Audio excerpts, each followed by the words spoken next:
Hello friends, good morning. আশা করি তোমরা সবাই সুস্থ আছো, ভালো আছো। মুর্শিদাবাদ জেলার ছোট্ট একটি গ্রাম থেকে আমি অর্পিতা আরুষ লাইভ ব্লগের নতুন একটি ভিডিওতে অনেক অনেক স্বাগত। আর আজকে সকাল থেকে দেখো, এই যে মা আর ভাই মিলে যাচ্ছে পুজো দিতে, নতুন গাড়ি পুজো দিতে। ঠিক আছে, এই যে দেখো মা তাই উঠছে, মা বলছে বাবা অনেকটাই উঁচু, কি করে উঠবো রে, সেটাই বলছে এরকমভাবে মা ভাইকে। তো যাই হোক, তো মা আস্তে আস্তে উঠলো। তো যাই হোক, এই যে দেখো এখন আমাদের গ্রামেরই একটা মন্দিরে, কালী মন্দিরে, তোমরা আগেও দেখেছো আমার ভিডিওতে, ওই মন্দিরটা মা শ্যামলার মন্দির, সেখানেই আজকে পুজো দিতে যাচ্ছে গাড়ি। তো এই যে দেখো মারা রেডি হয়ে গেছে, এখন ওরা বেরিয়ে যাচ্ছে। তারপরে এই যে দেখো আমি আর সোনু আর এই যে আমার বোন তিনজন মিলে আমরা চলে এসেছি এখন ছাদে। ছাদের মধ্যে এসে এখন ওরা খেলা করছে। এই দেখো এখন হিয়ারানি কান্না কোথায় উঠে পড়ছে, বলছি নাম, নাহলে সোনু উঠে পড়বে। তো যাই হোক শুনছে না, আবার ওকে নামিয়ে দিলাম, বললাম নাম বলে দিয়ে এখন নেমে গেছে।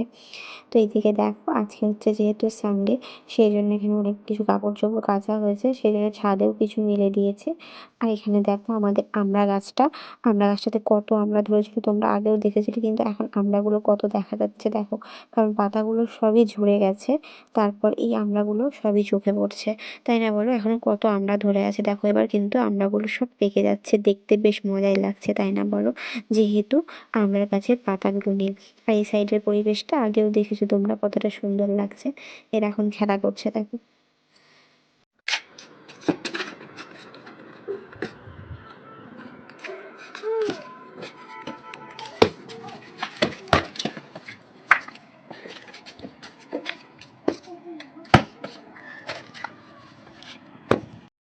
নাকি না না উড়াচ্ছ।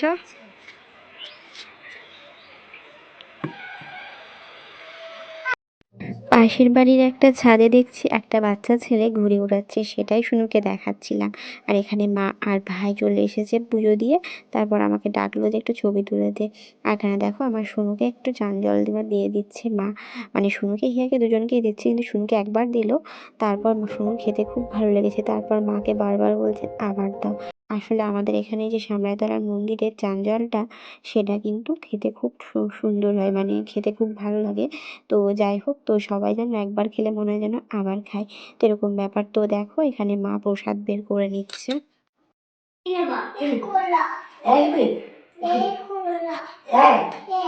বলেছ সাপ আলু তুলি রেখে সাপাত দিয়ে। তারপর এখন শুনুকে নিয়ে চলে এলাম মানে উপরে বলতে কি, আমি চলে এলাম উপরে, মানে শুনুকে কিন্তু স্নান টান করিয়ে নিয়েছি। এখন দেখলাম টাইম হয়নি, খাওয়ারও দেরি আছে, সেই জন্য আগে ভাবলাম শুনুর জামা প্যান্টগুলোকে আগে কেচে নিই। তার মধ্যে যদি ওকে খাওয়ানোর পরে এগুলো কাচতে যায়, তাহলে কিন্তু আমার স্নান করতে অনেকটাই দেরি হয়ে যাবে। সেই জন্য ভাবলাম যে থাক, আগে শুনে এই জামা প্যান্টগুলো কেচে নিই, তারপর ওকে খাইয়ে তারপর আমি যাবো স্নান করতে। ঠিক আছে, তার মধ্যে মানে আমার মায়ের সাথেও খেলা টেলা করবে। তো এই যে দেখো আমি এসেছি, আমার সাথে সাথে ওপর চলে এসেছে, তারপর ক্যামেরাটাকে না বারবার ধরতে যাচ্ছে আর ফেলে দিতে, ক্যামেরা না সরি আমার ফোনটা, তো ফোনটাকেও ফেলে দিতে যাচ্ছে বারবার। তো চলো, এই যে দেখছো শুধু নাড়াচাড়া করছিল কেমন। তো এই যে দেখো আমার কিন্তু কাপড় চোপড়গুলো কাচতে শুরু করে দিয়েছি, মানে আমার নয় শুধু জামা প্যান্টগুলো, এখানে কোনো কিছুই নেই, শুধু সুন্দরী জামা প্যান্ট আছে। তো উপরেই কাচছি আজকে, উপরের বাথরুমে, কারণ যেহেতু উপরের জলটা গরম পাবো গিজারের, নিচে ঠান্ডা জল, সেই জন্য আমি উপরেই চলে এলাম যে উপরের বাথরুমে কেচে নেব, প্রচণ্ড ঠান্ডা সেই জন্য। তো চলো, আমার কাপড় চোপড় কাটা কিন্তু প্রায় কমপ্লিট হয়ে গেছে। এই যে দেখো শুধু জামা প্যান্ট কমপ্লিট হয়ে গেছে কাঁচা। তারপর আমি এখন নিচে নিয়ে চলে যাচ্ছি, উপরের বারান্দাতেই মেলে দিতে পারতাম, কিন্তু ভাবলাম যে থাক নিজেই সামনে মেলে দিই, সামনে রোদ্দুর আছে যেহেতু, তাহলে তাড়াতাড়ি শুকিয়ে যাবে। আর যেহেতু সোয়েটারও রয়েছে একটাও, তো এটা একটা কেচে নিচ্ছি, তাহলে ধরো যদি বাই চান্স আর একটা সোয়েটারে কিছু ভিজিয়ে ফেললো, এটাকে পরিয়ে দিতে পারবো। তো চলো এখন জামা প্যান্টগুলো মেলে নিই। তো যাই হোক, এগুলো করতে করতে একটা জিনিস মনে হচ্ছিল, জানো, মানুষের জীবনটা না বড়ই অদ্ভুত। আর মানুষের মনের ভেতরে কখন যে কার কি থাকে, কাউকে জেনে বসে থাকা যায় না, যতক্ষণ না তার কাছে প্রবেশ করা যায়। এটাই হচ্ছে ব্যাপার। আর মানুষের মনটা বড়ই কঠিন, কার মন ভালো, কার মন খারাপ, কার মনের মধ্যে যে কি ভরা আছে আমরা কেউ জানি না। যে যার কাছে থাকে সেই তার মর্মটা বুঝতে পারে যে সে কি আসলে কেমন। দূর থেকে প্রত্যেককেই ভালো লাগে, তাই না বলো?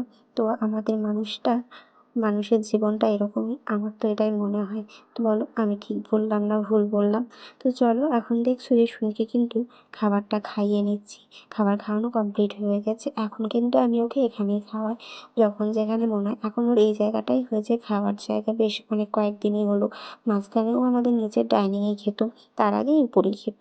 তো যাই হোক, এখন কিন্তু ও এই জানলার মধ্যে বসে বসেই ও খায়, আর আমি ওকে খাইয়ে দিই, জানালাটা খুলে দিই, আর চারিদিকের পরিবেশটাও দেখতে পাই।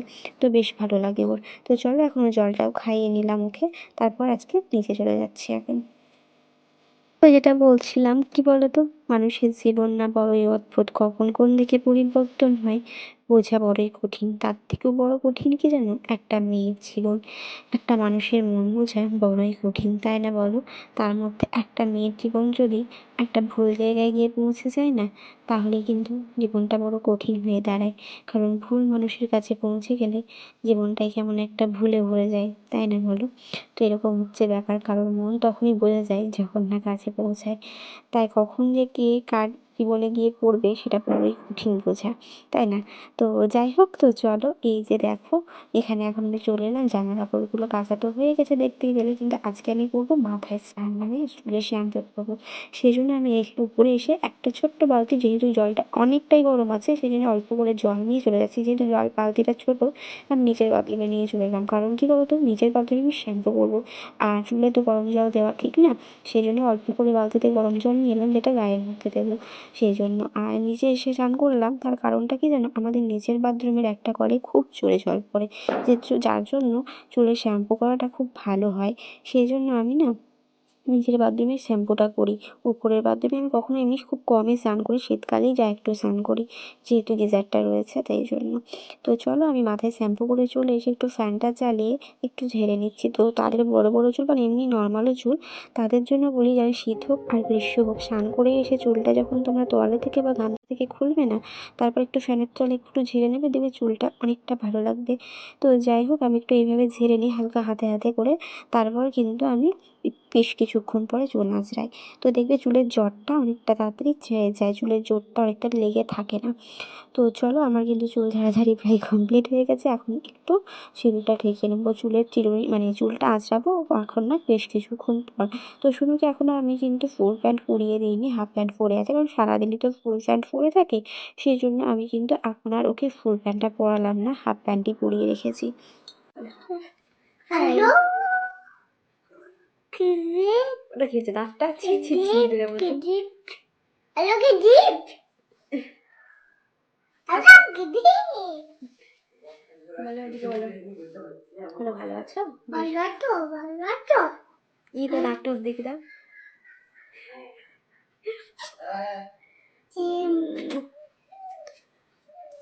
ভালো